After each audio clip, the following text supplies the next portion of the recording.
Eh bien, c'est avec un gros coup de soleil et une chaleur étouffante que nous vous proposons ce nouvel essai cette semaine. Et c'est MG qui s'y colle. Rappelez-vous, la célèbre marque anglaise de voitures de sport avait disparu en 2006, rachetée par le constructeur chinois SAIC Motor. Elle est revenue sur le marché européen il y a 2 ans. Une réapparition avec la volonté de rendre la mobilité électrique plus accessible, avec des modèles électrifiés au bon rapport qualité-prix. La marque avait d'abord signé son retour avec la MG ZS que grandautomobile.fr avait essayé pour vous, souvenez-vous, toujours disponible donc sur notre site, un SUV 100% électrique. Elle avait ensuite proposé le MG EHS, idem pour notre essai qui est toujours disponible sur grandautomobile.fr, un SUV hybride rechargeable offrant jusqu'à 52 km d'autonomie en full électrique.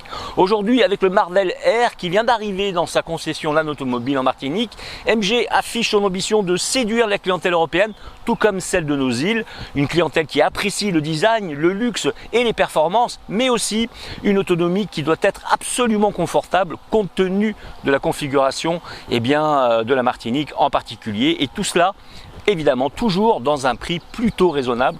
Vous allez voir que c'est peut-être le cas avec ce modèle.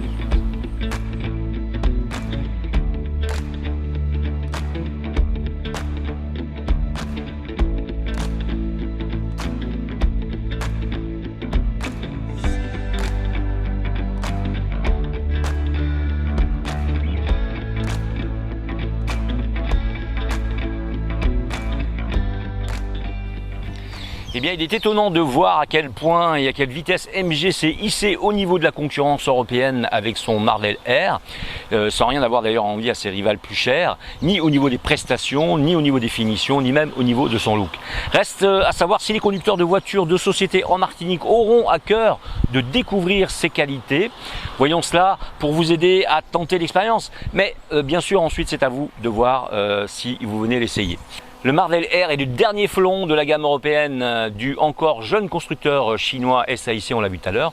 Sa silhouette combine un visu un peu furtif au profil élégant et un arrière stylé. Même volonté de séduction à l'intérieur avec des matériaux de très bonne facture et des finitions de qualité, loin de l'impression bon marché que l'on aurait pu craindre. D'entrée de jeu, nous comprenons que MG veut marquer des points particulièrement sur ces lignes. On trouve de fait une signature lumineuse fine et agressive à l'avant, surplombant 2 massifs bouches triangulaires intégrant des feux additionnels de part et d'autre du bouclier. L'arrière fait étrangement penser à l'Audi e-tron avec son bandeau lumineux parcourant le haillon, et oui, ça fait vraiment stylé de fait. Son allure globale présente aussi une véritable attractivité et pourrait lui assurer un véritable succès sur le marché martiniquais bien sûr. L'empattement de 2,8 mètres se traduit à l'intérieur par une habitabilité enviable, surtout à l'arrière au niveau des jambes. En revanche, avec son volume utile de 357 litres, le coffre est une petite déception. L'assise des sièges à l'avant est également un peu courte, mais l'ergonomie générale est soignée et l'énorme écran multimédia est très intuitif.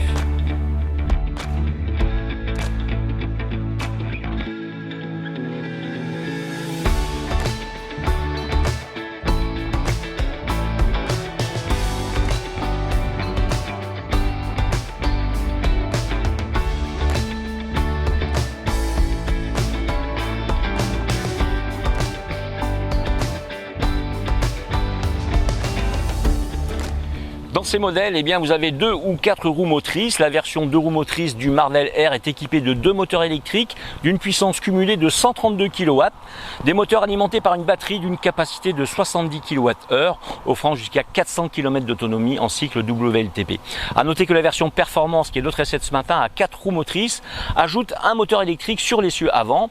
La puissance cumulée du système est de 212 kW avec un couple de 665 Nm, de quoi offrir de belles accélérations puisque le 0 à 100 km/h est atteint en seulement 4,9 secondes.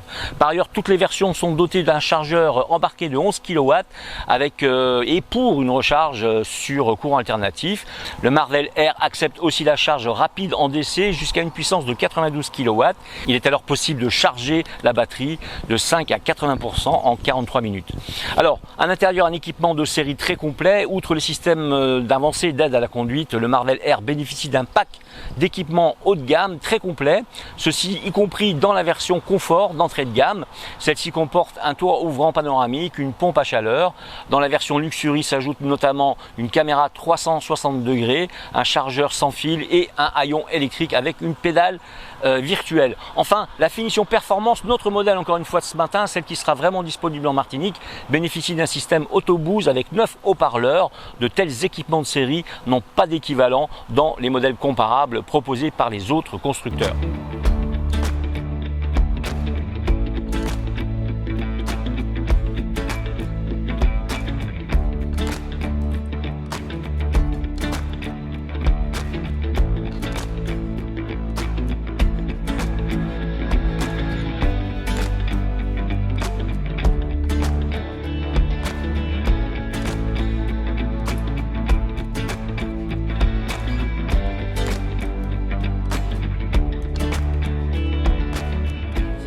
Le design du Marvel Air se veut résolument moderne et dynamique, avec sa ligne de toit fuyant et un montant légèrement relevé. Il adopte un style SUV coupé. Au-delà de son design extérieur percutant, le Marvel Air adopte de nombreux éléments permettant de garantir une efficience maximale. Des éléments tels que les poignées de porte dissimulées dans la carrosserie, les jantes aérodynamiques ou les pneus à faible résistance au roulement. Nous sommes d'ailleurs en 19 pouces ce matin. De quoi obtenir un excellent coefficient de pénétration dans l'air. Par ailleurs, un bandeau lumineux à LED relie les optiques avant. Il offre une exceptionnelle cinématique à l'ouverture et à la fermeture des portes du véhicule. L'aide à la conduite est assurée par la technologie MG Pilote et les informations de base sont affichées sur un écran numérique de 12,3 pouces derrière le volant. Une immense tablette portrait de 19,4 pouces est située au centre de la planche de bord, inclinée dans le prolongement de la console centrale. Par conséquent, l'intérieur affiche un style simple, sobre, efficace et moderne avec un nombre de boutons très limité.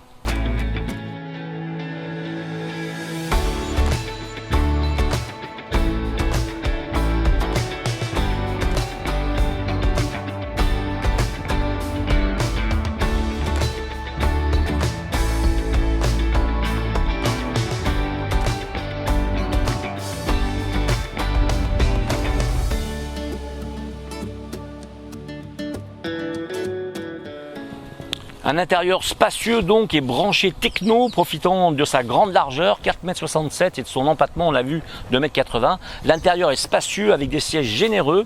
L'absence de tunnel central offre 3 vraies places à l'arrière, même si l'espace aux jambes semble un peu limité. L'intérieur est marqué par le cockpit numérique qui lui donne un caractère très techno, donc un cockpit comprenant un compteur numérique 12,3 pouces, on l'a vu, et une console donc centrale de 19,4 pouces, donc qui est positionnée en mode vertical. Le compteur numérique présente 3 zones personnalisables qui affichent les comportements et les boutons virtuels et physiques. La spectaculaire console centrale permet d'accéder à une gamme très étendue de fonctions. Bien équipé, c'est un fait, mais assemblé avec soin, c'est une bonne surprise. Grâce à une qualité perçue de ses détails d'inspiration germanique, le Marvel Air hisse son niveau de manière spectaculaire. L'ensemble crée une ambiance haut de gamme que l'on n'attendait pas sur ce type de modèle. Plus surprenant encore sur cette finition performance, tout est de série. Le seul choix se porte sur la couleur de la sellerie, claire ou foncée. C'est plutôt facile. L'installation donc à bord est plutôt aussi facilitée. Tout se règle électriquement et la position de conduite en plus d'être excellente et confortable. Mon modèle performance de 288 chevaux présente des accélérations très bonnes, très sportives et des reprises quasiment extraterrestres avec un couple, donc je vous l'ai dit, de 665 Edem. La boîte automatique dispose de 2 rapports, un avantage pour la consommation. Cette dernière fait tourner un seul moteur à vitesse stabilisée alors que les 2 autres sont appelés en renfort lors des besoins de puissance.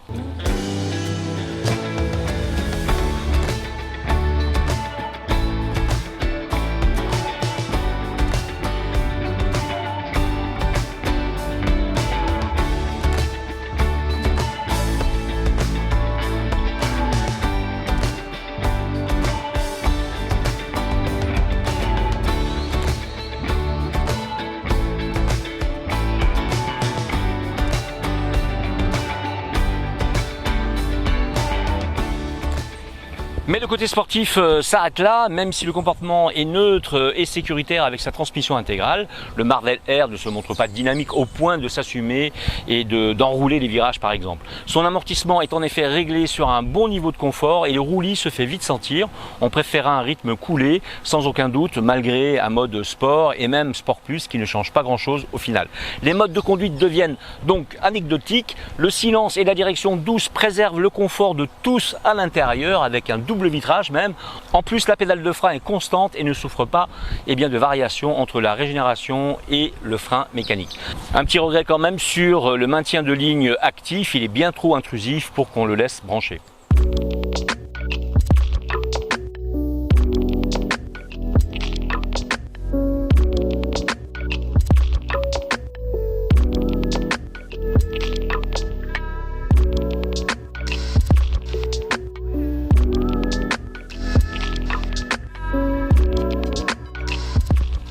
Pour ma part, je vous donne rendez-vous à la semaine prochaine pour un nouvel essai. Nous avons un jour férié cette semaine. Je vous donne rendez-vous exactement comme d'habitude dans l'Instant Auto tous les matins à 7h10 et 8h10 sur Maxi Martinique 107.1 et 107.3 FM. Vous savez que là, on fait l'envers du décor du marché auto et moto. Et je vous donne rendez-vous le vendredi soir, bien sûr, dans notre grand talk show avec les chroniqueuses et les chroniqueurs de la bande AJM. Cette émission commence à vraiment s'installer. Il y a quelque chose de magique qui s'y passe. Je vous conseille de venir la regarder ou de venir l'écouter sur Maxi Martinique. À très vite pour ma part pour un nouvel essai.